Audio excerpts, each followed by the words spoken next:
सबसे ज्यादा भरोसेमंद कौन है? मेरी एहलिया सोफिया, कमांडर कालानोस और उसका मददगार एंड्रियास। हम उनके साथ इत्तेहाद करेंगे। नहीं, उनसे तो शुरुआत है। ये लोग मुझसे बिल्कुल गद्दारी नहीं कर सकते। गद्दारी कहीं और से नहीं, अंदर से जन्म लेती है। चलें, देखते हैं वो बेगुनाह है या फिर नहीं। मुझे इजाजत चाहिए कि 3 सिपाही रोमी लिबास में मैं इस किले में तैनात कर सकूं अपनी मर्जी से। मुझे इजाजत दें कि हम कदम ब कदम गद्दारी को तलाश करें और फिर उनके सीनों में तीर की तरह गड़ जाए। अब तो जान चुके होंगे कि हम दोनों का हदफ क्यों एक है, यूरोपोलिस।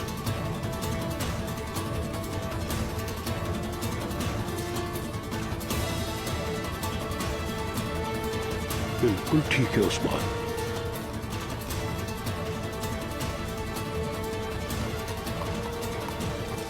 रुको उस्मान।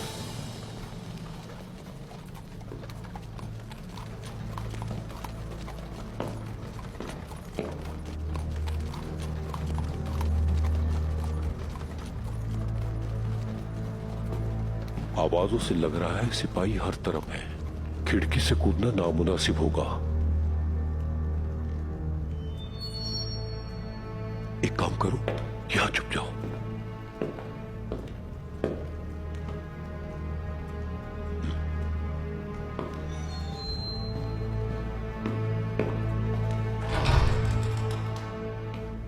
सिपाहियों, ये बाहर कैसी आवाजें हैं?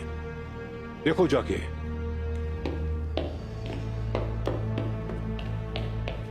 तुम मेरे लिए मशरूब ले आओ।